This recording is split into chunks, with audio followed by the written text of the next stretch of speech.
तो क्या हाल चाल। देखो यार, आ चुका हूँ एक और नई वीडियो के साथ, और आज हम करने वाले हैं भाई रेस्पिरेटरी सिस्टम ह्यूमन के अंदर का, भाई कि कैसे सांस ली जाती है और सांस क्यों ली जाती है। सिंपल चीज। तो देखो यार, ज्यादा टाइम वेस्ट करते हुए, वेस्ट तो क्या ही कर रहा हूँ टाइम को, भाई वीडियो शुरू करते हैं। मैं बहुत बकवास करता हूँ बीच बीच में, इसलिए रीच ही खत्म हो गई है चैनल की। कोई बात नहीं। देखो यार, अब इसमें सिंपल है, एक चीज बोलूँ तो हम सांस कैसे लेते हैं। देखो, जब भी हम सांस लेते हैं हम नाक से सांस लेते हैं, ठीक है। हालांकि किसी किसी को बीमारी हो तो ज्यादा अगर मुंह से सांस लेगा, लेकिन हम मोस्ट ऑफ दी टाइम कहाँ से सांस लेते हैं, नाक से सांस लेते हैं। तो हम यहाँ से क्या करते हैं, ब्रीथ करते हैं, और यहीं से हम एक्सेल भी कर देते हैं, है ना। सेम चीज है। अब जब हम यहाँ से ब्रीथ कर रहे हैं ना, तो हमारी एक चीज क्या होती है ना, कि हमारे यहाँ पर जो ये पॉइंट होता है ना, इसको क्या बोला जाता है, पेरिनिक्स, ठीक है। जो मैंने शायद तुम्हारे को पिछली वीडियो में बताया था। तो ये जो पॉइंट होता है ना, ये पॉइंट ऐसा पॉइंट होता है जहां पर तुम्हारी विंड पाइप, ठीक है, जहां पर तुम्हारी विंड पाइप और ऑसोफेगस यानी कि फूड पाइप, दोनों का जो पाथ है वो सेम होता है। तो हमारा जो फायरिनिक्स है वो क्या करता है, वो ऐसा करता है कि भाई वो जब तुम सांस ले रहे हो तब वो जो है जो फूड पाइप है उसका रास्ता ब्लॉक कर देता है, सिंपल। और जब तुम खाना खा रहे हो तो वो जो विंड पाइप है उसका रास्ता ब्लॉक कर देता है। अब तुम कभी भी खाना खा रहे होंगे तो भाई तुम खाना खाते हुए सांस नहीं ले सकते, ठीक है। तो ये होता है अपना स्टार्टिंग का सिस्टम, कि हाँ यहाँ से सांस आ रही है, ठीक है। अब इसके बाद जब हम सांस ले रहे हैं तो यहाँ से यहाँ हम गले के पास पहुंचते हैं, ठीक है। तो ये पार्ट होता है, ये पार्ट होता है, इस पार्ट को बोला जाता है, क्या बोला जाता है, लैरिनिक्स। क्या बोला जाता है, LARYNX। अब ये क्या होता है, इसको साउंड बॉक्स भी बोल दो तुम, ठीक है। साउंड बॉक्स यानी कि भाई ये ना वाइब्रेट करता है, मतलब वाइब्रेशन होती है इसकी। मैं तुम्हारे को सिंपल में समझा रहा हूँ कि भाई ये वाइब्रेट करता है, जिसकी वजह से हमारी आवाज जो है बाहर आ पाती है। यानी कि भाई किसी की आवाज मोटी है, किसी की पतली है, वो सारा कुछ डिपेंड करता है हमारे किस पे, साउंड बॉक्स पे। चलो भाई बढ़िया। अब तुम बोलोगे यार साउंड बॉक्स पढ़ा रहा, भाई तूने तो बोला था कि भाई हम रेस्पिरेटरी के बारे में पढ़ेंगे, सांस लेना छोड़ना। तो भाई ऐसा है कि जब तुम बात कर रहे हो ना, तो जब बात कर रहे हो तो भाई सांस एक बहुत ज्यादा इंपॉर्टेंट चीज है। तुम सांस रोक करके बात नहीं कर सकते। यानी कि भाई अगर तुम कुछ बोल रहे हो ना, तो तुम्हारे मुंह से हवा निकलेगी ही निकलेगी, ठीक है। अब नेक्स्ट जो अपना आता है वो आता है रिंग ऑफ कार्टिलेजिस, ठीक है। अब रिंग्स ऑफ कार्टिलेजिस क्या हुआ, जो हमारे पास ये है ट्राइचिया, है ना, ट्राइचिया जो भी बोलते हैं इसको, मैं भाई मेरी प्रोनाउंसिएशन थोड़ी सी ऊपर नीचे है, ठीक है। तो जो हमारे ट्राइचिया है वो क्या है, वो टाइप ऑफ एक बोन है। क्या है, एक बोन है, लेकिन हार्ड बोन नहीं है। क्यों, अब ये बोन है क्यों हमारे पास। अब देखो ये जो होती है ना, ये होती है अपने पास क्या होती है, रिंग ऑफ कार्टिलेजिस। यानी कि बोन तो है लेकिन बहुत ही क्या है, पतली बोन है, पतली बोन है, यानी कि भाई लचीली बोन होती है ये। अब इसका मेन कारण क्यों है, अब देखो ये जो ये हिस्सा है ना, ये अपना है विंड पाइप। क्या है ये हिस्सा है अपना विंड पाइप, है ना। तो अब क्या होता है ना, कि जब भी विंड पाइप की हम बात कर रहे हैं, तो भाई तुम एक नॉर्मल पाइप सोचो। अब देखो यार, जब भी नॉर्मल पाइप होती है तो भाई कभी ना कभी एक ऐसा टाइम आता है, जो पाइप होती है ना, भले वो पहले ऐसे हो, ठीक है, पैरेलल हो, पर कभी एक टाइम ऐसा आता है कि भाई पाइप ऐसे पैरेलल होने की बजाय ऐसे चिपक जाती है, ठीक है, जिसकी वजह से क्या हो जाता है, पासेज रुक जाता है। तो उसी चीज को प्रिवेंट करने के लिए हमारे पास होता है ट्रेचिया, जो कि भाई क्या होते हैं, हड्डियां होती है, बस इसे बोल सकते हैं कि भाई सॉफ्ट हड्डी होती है। अब इसका क्या काम होता है, इसका मेन काम ये होता है कि भाई ये जो है हमारी विंड पाइप को आपस में कोलैप्स होने से बचा के रखती है। क्योंकि अगर एक बार ये आपस में कोलैप्स हुई तो भाई जय राम जी की, यानी कि राम नाम सत्य तुम्हारा पक्का हो जाएगा, ठीक है। नेक्स्ट जो हमारे पास चीज आती है वो आती है हमारे पास रिब केज। अब रिब केज क्या है, अब देखो ये जो पूरा ये हड्डी वाला ये ढांचा है ना भाई, स्टिल अगर तुम अपनी चेस्ट से नीचे अगर थोड़ा जोर से अपने हाथ को ऊपर नीचे मलोगे ना, या फिर रब करोगे, तो तुम्हारे को फील होगी, तुम्हारे को रिब केज फील होगी, ठीक है। अब ये जो रिब केज है हमारी टाइप ऑफ एक बोन प्रोटेक्शन है, किसके लिए, लंग्स के लिए। किसके लिए, लंग्स के लिए ये जो है अपनी एक बोन बोल रहा हूँ, बोन प्रोटेक्शन है। यानी कि भाई ये टाइप ऑफ एक जेल है हमारी लंग्स के लिए, कि भाई बाहर से अगर कुछ आता भी है तो भाई हमारे जो रिब केज है वो उसको क्या कर दे, वो उस इम्पैक्ट को प्रिवेंट, मतलब जिसे कहते हैं ना, एकदम कम कर दे, ठीक है। उसके बाद जब अगर हम रिब केज को काट दें, तो रिब केज को काटने के बाद हमारे पास आता है लंग्स। क्या आता है हमारे पास, लंग्स। अब देखो यार, लंग्स मेनली है क्या, फेफड़ा। अब देखो जो फेफड़े हैं यानी जो लंग्स है, उनका मेन काम होता है, ये होता है कि भाई वो जो है CO2 और O2 यानी कि कार्बन डाइऑक्साइड और ऑक्सीजन को अलग करते हैं। और लंग्स में ही क्या होती है, लंग्स में ही होती है अपनी गैसेस एक्सचेंज, ठीक है। यानी कि लंग्स और हार्ट जो है ये आपस में मिल करके ही CO2 और O2 को अलग करते हैं। यानी कि कार्बन डाइऑक्साइड और ऑक्सीजन कहां कहां अलग होगी भाई, दिल और कहां, फेफड़ा यानी कि लंग्स आपस में मिल करके ये सारा काम करते हैं। ठीक है, अब देखो यार, जब भी हम लंग्स की बात करते हैं ना, तो लंग्स टाइप ऑफ एक ऐसा होता है कुछ इस प्रकार का। ठीक है, पता नहीं भाई कौन बोलेगा, मैं आर्टिस्ट था।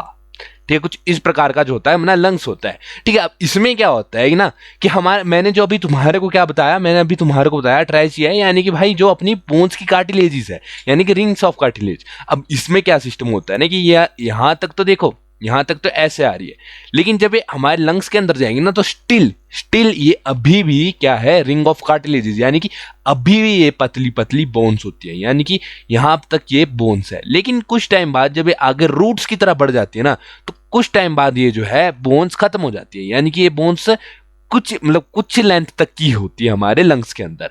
अब देखो ये जो बोन्स वाला एरिया है, जिसमें बोन है अपने पास ये, ठीक है, ये देखो तुम्हारे को व्हाइट व्हाइट दिख रहा होगा अगर इस डायग्राम में तुम्हारे को, ये इतना पार्ट।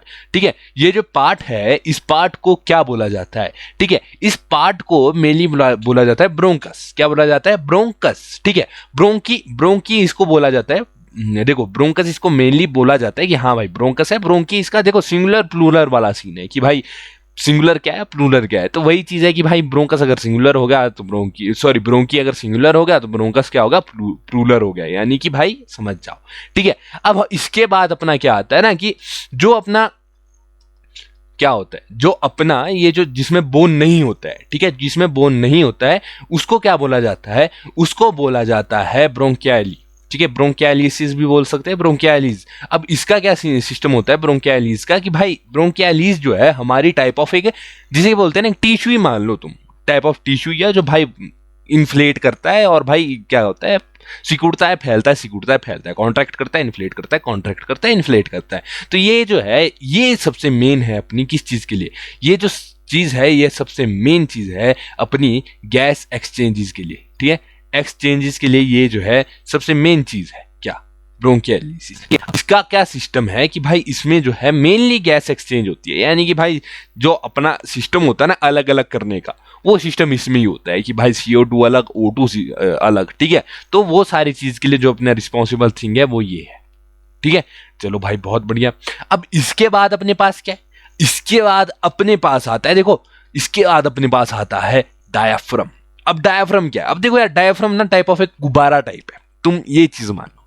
यानी कि डायाफ्राम क्या है ना, जब हम सांस खींचते हैं, तुम एक चीज नोटिस करोगे कि भाई जब तुम सांस खींच रहे हो, भाई बहुत बंदे पेट फुलाते हैं, वो चीज नहीं होती। जब तुम छाती से सही में सांस ले रहे होंगे ना, तब तुम एक चीज नोटिस करोगे, जब तुम सांस ले रहे हो तो तुम्हारी जो छाती है, ठीक है, जो तुम्हारी छाती हो वो क्या हो रही है, वो ऐसे फूल जाती है। ठीक है, और जब तुम सांस छोड़ते हो तो तुम्हारी छाती एकदम प्लेन हो जाती है। ठीक है, यानी कि कुछ तो ऐसा सिस्टम है जो फूल रहा है और सिकुड़ रहा है। अब वो जो सिस्टम है लंग्स नहीं है, वो जो सिस्टम है लंग्स नहीं है, वो असली में क्या है, वो है असली में डायाफ्राम। क्या है? डायाफ्राम। ठीक है, ठीक है। अब इस डायाफ्राम का क्या सिस्टम होता है? जो डायाफ्राम होता है ना वो भाई गुब्बारे की तरह फूलता है, सिकुड़ता है। अब जब हम अंदर सांस ले रहे हैं वो फूलेगा। ठीक है, यानी कि अपनी जो लंग्स है उसमें सांस लेने के लिए हेल्प करेगा, और जब हम सांस छोड़ रहे हैं तो वो सिकड़ू कह रहा हूं, सिकड़ेगा, मतलब यानी कि जिसे कहते हैं कॉन्ट्रैक्ट हो जाएगा। ठीक है, सूख जाएगा, और भाई उससे भी अपने लंग्स को क्या होगी, हेल्प मिलेगी ब्रीदिंग में। यानी कि भाई एक पॉइंट पे वो जो है क्या करेगा, वैक्यूम जो है क्रिएट भी कर रहा है, और देखो वैक्यूम को क्रिएट भी कर रहा है और वैक्यूम को वो तोड़ भी रहा है। यानी कि जो डायाफ्राम है, अगर डायाफ्राम हमारे पास नहीं होता ना, तो डायाफ्राम अगर नहीं होता तो भाई हमारे को सांस लेने में बहुत ज्यादा दिक्कत होती है। इनफैक्ट ये बोलूँ कि सांस हम बहुत मुश्किल से ही ले पाते। ठीक है, अब देखो हमने समझ लिया कि क्या किस चीज का क्या काम है, किस चीज का क्या काम नहीं है। ठीक है, और लास्ट में हमारे पास एक और चीज होती है प्ल्यूरा। ठीक है, क्या होती है? प्ल्यूरा। अब प्ल्यूरा क्या होता है? अब जो प्ल्यूरा है ना, वो प्ल्यूरा होता है मेनली क्या, प्ल्यूरा जो है वो अपना ना जो ये लंग्स है इसके बाहर एक थिन मेम्ब्रेन होता है। क्या होता है? थिन मेम्ब्रेन, यानी कि पतला सा मेम्ब्रेन होता है जो कि भाई अपने लंग्स को सेफ रखता है। ठीक है, क्या होता है? अपने लंग्स को सेफ रखता है। वो क्या होता है? वो होता है प्ल्यूरा। यानी कि जो अपने लंग्स को सेफ रख रहा है उस वो मेन चीज है प्ल्यूरा। वैसे तो रिब केज वगैरह भी है, पर भाई जो मेम्ब्रेन है, ठीक है, मेम्ब्रेन है वो है प्ल्यूरा। अब देखो यार इधर तो तुम्हारा टॉपिक खत्म हुआ, लेकिन एक और चीज जो समझने वाली थी कि देखो यार लास्ट में ये चीज बोल रहा हूँ कि देखो यार जो तुम्हारा नाक है ना, जो तुम्हारा नाक है, तो भाई नाक के अंदर जब भी तुम देखोगे तो नाक के अंदर होते हैं हेयर। क्या होते हैं? हेयर, यानी कि बाल। और एक और चीज होती है क्या? म्यूकस। म्यूकस। अब ये अगर हमारे नाक में नहीं ना होगी तो भाई हमारा सिस्टम हो जाएगा खराब। क्यों? क्योंकि जो हेयर होते हैं ना वो हमारे डस्ट पार्टिकल को रोक देते हैं। क्या करते हैं, जो डस्ट पार्टिकल होते हैं, बड़े बड़े डस्ट पार्टिकल्स होते हैं, उनको ये रोक देते हैं। और जो म्यूकस होता है वो होता है लिक्विड, ठीक है, वो होता है लिक्विड। अब ये जो लिक्विड है ये अपने रिफाइंड डस्ट पार्टिकल को रोक देते हैं। रिफाइंड इन द सेंस कि भाई बहुत जो छोटे छोटे डस्ट पार्टिकल है ना उसको म्यूकस रोक देता है। ये भाई अब तू अंदर नहीं जा सकता, क्योंकि देखो यार डस्ट पार्टिकल अगर लंग्स में जाना शुरू कर देंगे ना तो इस चीज से हमारे क्या होगा कि लंग्स में क्लॉटिंग होना शुरू हो जाएगी। और क्लॉटिंग शुरू हुई तो भाई साहब राम नाम सत्य, मतलब तुम भाई श्री राम के पास जल जाओगे, मतलब मोक्ष प्राप्ति हो जाएगी तुम्हें, ठीक है। अब भाई इसी के साथ ये वाला टॉपिक होता है खत्म। वीडियोस अच्छी लगती है तो भाई यार सब्सक्राइब करने से ज्यादा मैं तुम्हारे को बोलूंगा भाई शेयर कर दिया करो, क्योंकि भाई चैनल की रीच हो चुकी है बिल्कुल डाउन। भाई मुश्किल से एक दो व्यूज आ रहे हैं, वो भी मेरे हैं, ठीक है। फिर भी मैं वीडियोस बना रहा हूँ क्योंकि मेरे को पता है कि भाई तुम लोग हो बेरहम आदमी हो, ठीक है। मिलेंगे नेक्स्ट वीडियो में, तब तक ले जय माता दी।